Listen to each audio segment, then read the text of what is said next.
servis aircon. Lama tak servis ni. Kita buka. Tengok tu. Habuk. Penuh habuk.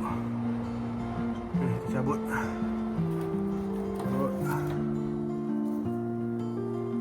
Siap lagi. Okey, kita pergi cuci dulu.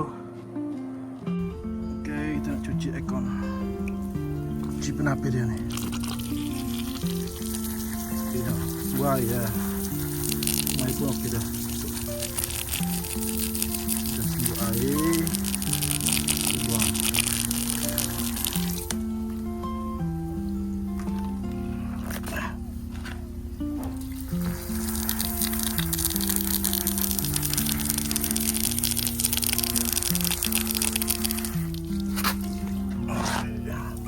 Payah ni pasal buat serang ya. Kalau kena berurang tu kan. Okey, tu bersih dah. Tengok bandingan ni. Nah je lah. Bersih balik pula. Sembuh pula. Okey.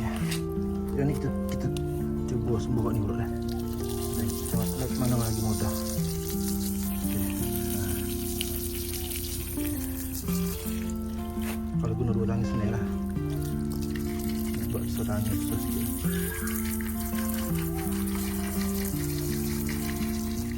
Okey dah. Siap dah. Kita pusing ni pusing apa? Bersih dah. Siap sekejap. Okey. Dah siap. Yang dah siap basuh. Okey, nampak di sebelah sana. Okey. Dah bersih dah. Okey, jom kita pasang. Jom kita pasang penapis.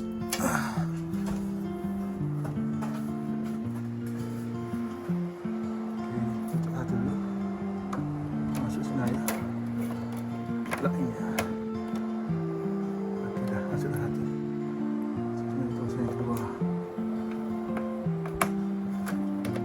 Okey. Okey, tak boleh cuci ni.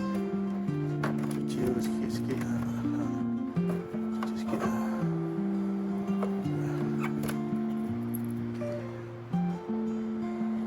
Okey dah. Settle, dia tutup.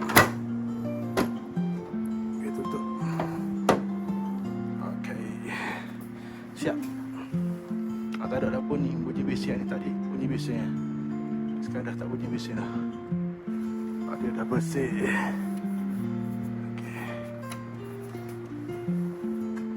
Semudah ABC. Okay, kita DIY sahaja.